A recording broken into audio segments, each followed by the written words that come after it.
Good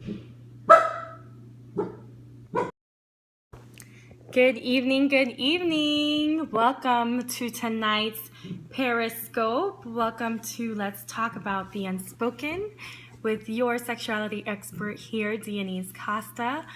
For those of you who are new to my Periscope, welcome. Thank you for joining. And let me tell you a little bit about me and what I do. Hi, Susan and Zoo.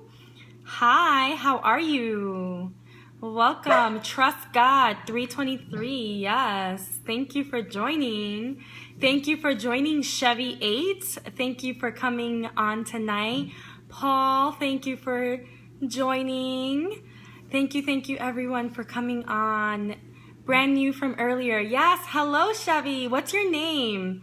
I love getting to know my audience. Farmer Benny, welcome. Dan from Vegas, welcome. Thank you, Susan, for inviting your followers. And everyone, I do invite you to invite your followers. Hi, Umberto. Hi. Thank you for coming back. Invite your followers. Share with as many people as you can. Here on Sexuality, Power, and Let's Talk About the Unspoken, we are building community. We are building a community that is about learning and growing in their sexuality and really fully expressing themselves in this world in order to get what you want. So it's all about getting all your desires fulfilled and really being in tune with who you are, your body, and your sexuality. So that's what I do. I support people through that process. I do coaching, I do webinars, I do presentations, all types of different activities. And I invite you all to really just continue watching and ask as many questions as you have. I invite as many questions all the time. I love this platform because you guys can interact with me. I love the hearts, so give me hearts as often as you feel you can. And yeah, welcome to the community. Thank you all for joining. So tonight's topic is a very juicy one, literally. It is the sexual response cycle, because I had a couple of people ask questions about orgasm. What is it that you do? I'm a sexual empowerment coach, so that is what I dedicate myself to full time. So I literally work with people and couples one-on-one, either in person or via Skype, and I have a diverse number of different processes and modalities that I can incorporate into the work that I do with them. But really it's about getting clear on if there are blockages in communication, relationship, sexuality, expression, honing in on what those blocks are, and then helping people to really let them go and really step into their full power through their sexuality. So that is what I do. Thank you, Susan and Zoo, for asking and for thinking it's cool. I think it's cool too. So the sexual response cycle is probably, I think, the most important cycle we should know about. Right? There's the menstrual cycle for women. We need to know that one, and men too. But the sexual response cycle is something that it's not really taught. Unless you go to college and you take a human sexuality course, you're not really learning about the sexual response cycle. Yet every single person at multiple points in our lives will go through this cycle. So today it's going to be a very, I want to give a general overview. I don't want to bombard you guys with the nitty-gritty information, but I'm going to walk us through every stage of it, what happens, and then show you some charts that really speak to the difference between the male sexual response cycle and the female sexual response cycle. And I'll talk a little bit more about why the difference. Daft question, but what is the cycle, please? So the sexual response cycle it refers to all of the physical and emotional phases that we go through when we are aroused and engaging in sexual stimulation and activity. So that is the actual sexual response cycle. And there are really 5 stages to the entire sexual response cycle. And for men, it's 6. So that's the first difference, that women have 5 stages and men have 6 stages. And we'll go through each stage. So the first stage that I want to focus on is desire, right? So it all starts with desire, right? You might be kissing someone and desire begins, right? And during the stage of desire, what ends up happening, desire or excitement, right, is desire leads into excitement, right? But desire is when you are really wanting to connect with that person, either physically, emotionally, spiritually. All of those combined together build up the desire, right? And sometimes the desire comes because you are just horny, right? You're just horny. It doesn't matter who. It's not really directed towards anyone. You just happen to be in a desirous, excited mood. And that is okay too. So the second phase is excitement. And this is the first official stage of the sexual response cycle. Obviously, desire is kind of like the foreplay version of the cycle. And what happens during the excitement phase is really, I think, extraordinary. # Christmas. Yes, Christmas is a perfect time to engage in the sexual response cycle. Give a lot of presents. So during the excitement phase of the sexual response cycle, that is when your heart rate, I only want connection with all, can't do one night things. Okay, yeah, that's cool for some people. It's not right for everyone. And that's something that I strongly talk about here. You know, some people live very different lifestyles, and I believe that really it's about accepting everyone's sexuality and how they express. So that might be monogamy, it might be polyamory, it might be swing lifestyle, it might be the BDSM lifestyle.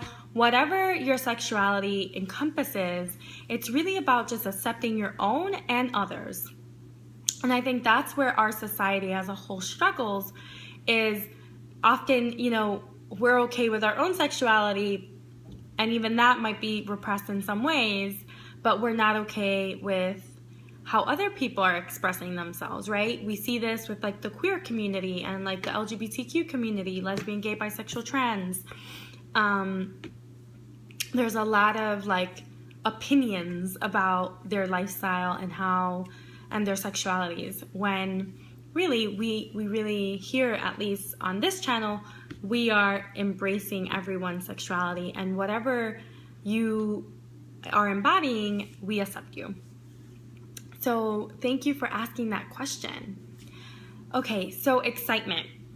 So I want to give you some concrete ways to know that you're in excitement phase. Really, that is when your blood pressure begins to increase, your heart rate increases, there's a lot of more heavy breathing, your skin begins to turn rosy. And that actually happens not just like your cheeks, it happens everywhere. So in excitement, the most likely place that you're going to begin to see the rosiness is in the labia, so the lips of the vagina, also in the scrotum of a male. That is where you're going to begin to see some of the color shift. And also the head of the penis is another place where you can see it becoming a lot more blushed. So it's going to look like you just added a bunch of blush to your skin. And that is because our skin is our largest sexual organ. So it's the first one that kind of visibly you can see the changes. For both men and women, our nipples begin to become erect. So that is definitely part of the stage. At this point is also when the lubrication begins for both men and women. So men begin to secrete what is called the pre-cum, and women begin to lubricate heavily. For women, bonus tip here, our breasts actually become slightly enlarged during excitement and perky, like they perk up. And for men, their testes swell up and their scrotum tightens around it. So usually for men, it hangs just because of body temperature. That's why the scrotum is far removed from the body and the testes are hanging lower. It's because of the temperature. But during excitement, it actually tightens up and it becomes much more attached to the body. So those are the symptoms, right, of the excitement phase. And the excitement phase can last a pretty long time. It depends for both women and men. It varies. It can be a few minutes. It can be 20 minutes. It really depends on how long of a session or how long of play time you're gonna have, right? Because if you're going an hour into kissing, right, you're pretty much in the excitement phase for an hour. And that just also builds up a lot of just energy there that will then get released when the orgasm happens.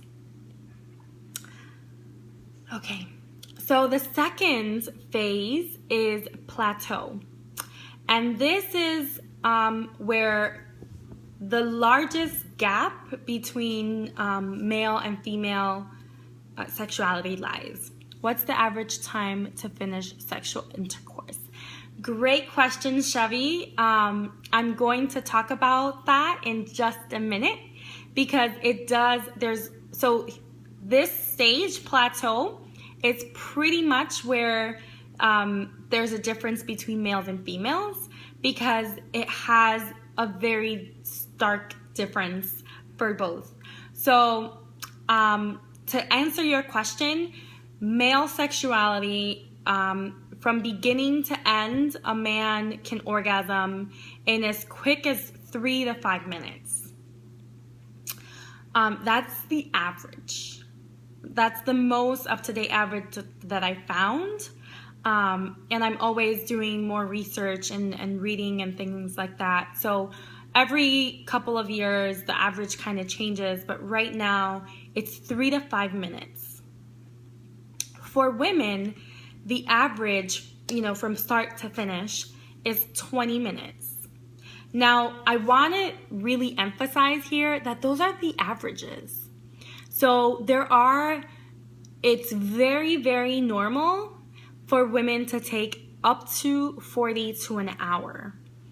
And men, on the long end, it's like 20 minutes. Right? So there is a really big difference there. There's a gap.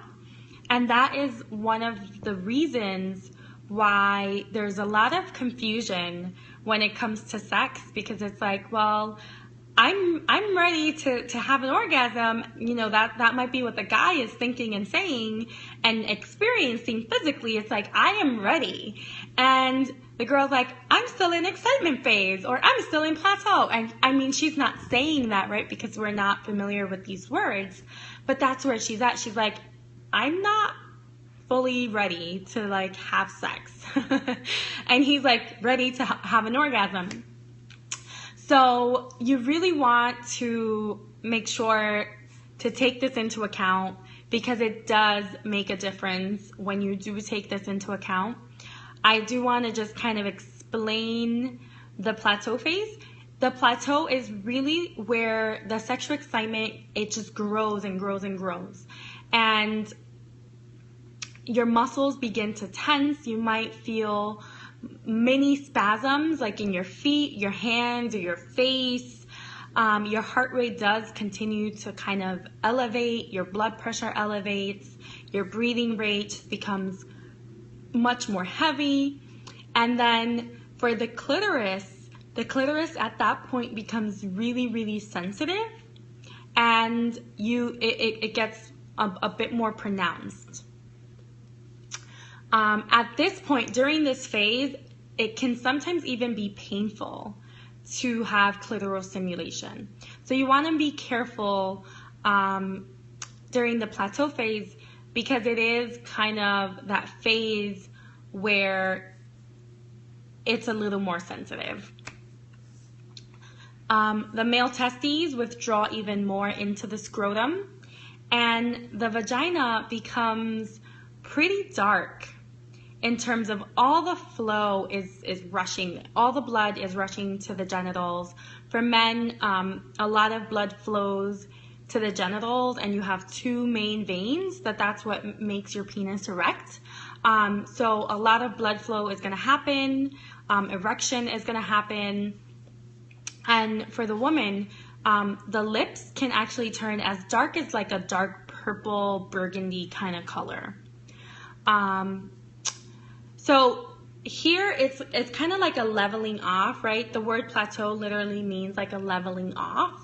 And that is what happens. You kind of reach the peak of excitement, and then it kind of levels off, and it's kind of like a wave. If you're surfing, right, you're kind of riding the wave, and you're kind of riding the plateau. But like I said, it does appear different for men and women. So you want to make sure that you take that into account. And I'll talk a little bit more about how to keep that in mind.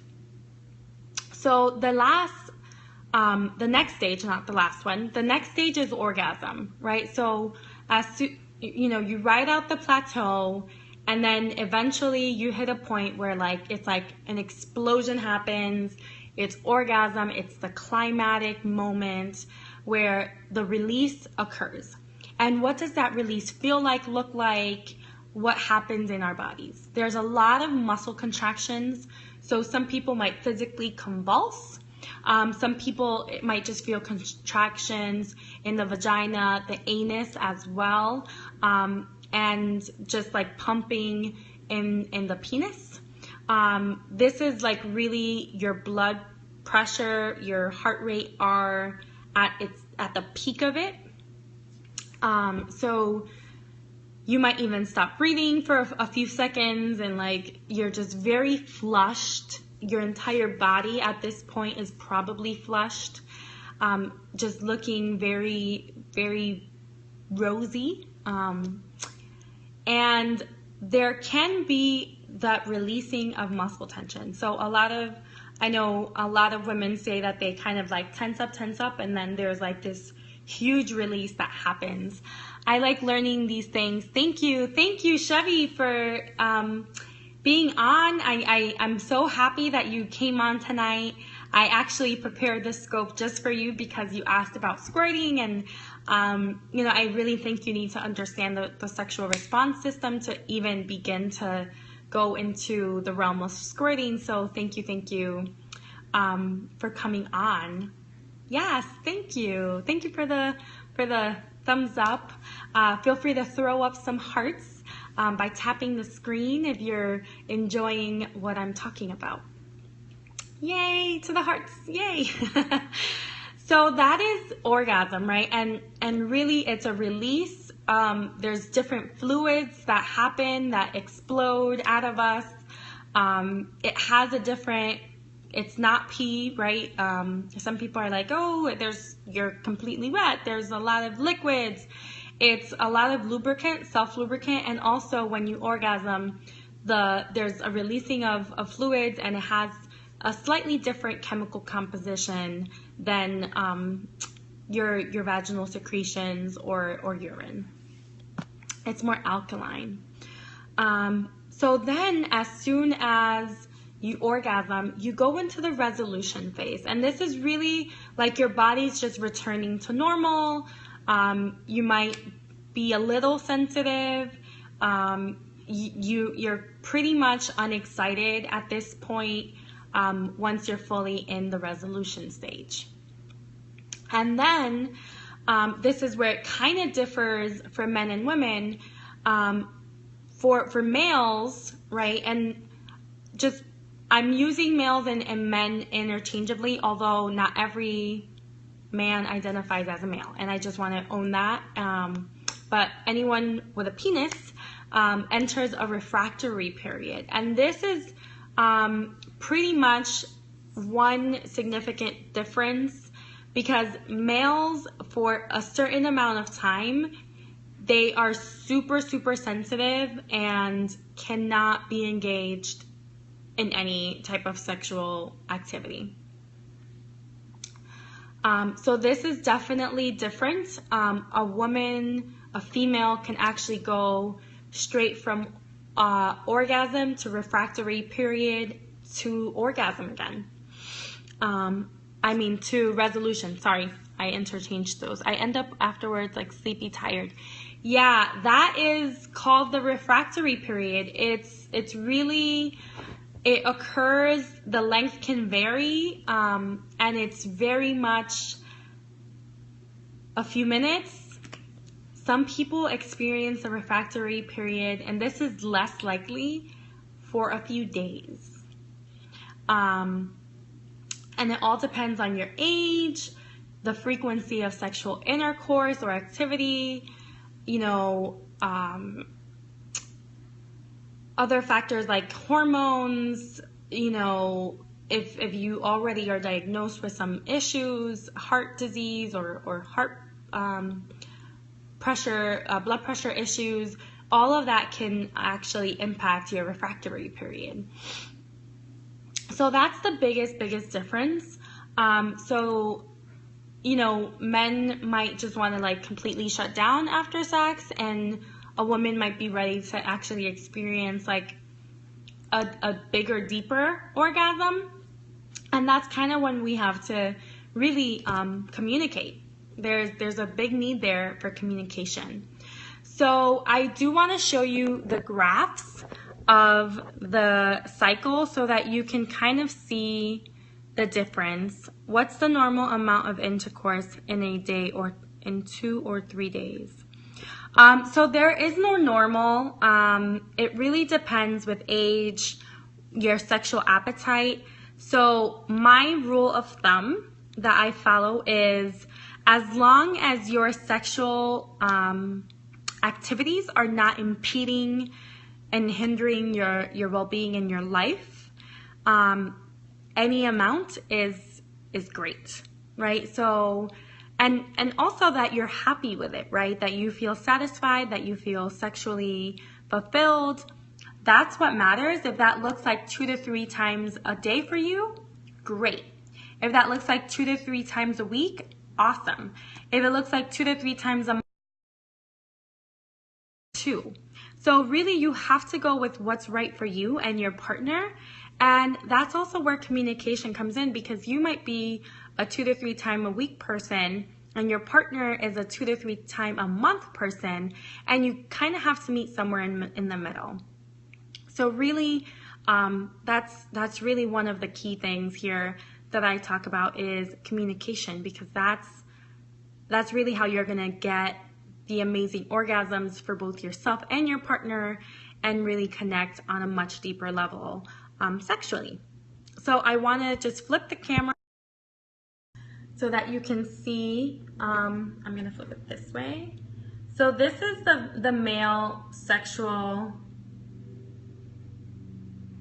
response system, and then the female sexual response system. And you can kind of see there, this is kind of the refractory period that a man has that you can see a female does not have. And this is very normal, that there's like these, it's showing you a couple of different examples, just because it can vary a little bit in terms of the time. So this along is the time. And I want to show you another version from a book that I love. It's, I'm going to show you the book. The book is I Heart Female Orgasm. And it's one of my favorite books. And I want to show you this one because this really shows you, in terms of female sexuality, that this is what is drawn by like Masters and Johnson as the sexual response cycle for a female, but this is much more likely what it looks like. So the plateau can really be extended, like I said, as long as like 20 to 40 minutes, even longer, and that is completely normal. Completely normal. So that is our first talk about the sexual response cycle. I hope that you all enjoyed it. I do have to jump off because I'm on in a minute in Espanol. But do share any questions on here. If you post them up now, I will make sure to begin tomorrow night's scope by answering your questions. And you know, stay tuned. I bring a different topic every night, and if there's any topics that you want me to talk about, I always welcome you to email me, DNEs or info@sexualitypower.com. You can go to my website, sexualitypower.com. Apologies, it's under revision. Doing oral sex, climax, good source of proteins. Good question. Okay, what is the average penis size when erect? All right, I will talk about both of these questions. Throw anything on the board here. I will stay on for one more minute before I have to jump off so I can grab as many questions. I won't answer them right now just because of the time, and I want to give you a full answer. I don't want to just like give you a number. But definitely any questions that you have, I will start answering them tomorrow. Do feel free to visit my website. I will also show you the link to my calendar very quickly so that if you are interested in doing a 20-minute discovery call with me where you can really learn more about how I can support you, you can go directly to my calendar here. calendly.com/sexualitypower/exp, and there you can book a complimentary 20-minute session where you and I will connect and really look at how I can support your sexuality, if there are any blocks. I do educational coaching as well, and we'll be starting a webinar in the beginning of January, so I also am talking about that and what they are interested in learning more about. So thank you all for joining me. As always, I wish you a passionate evening and a life full of excitement. Until tomorrow morning or tomorrow evening, have a passionate night. Ciao.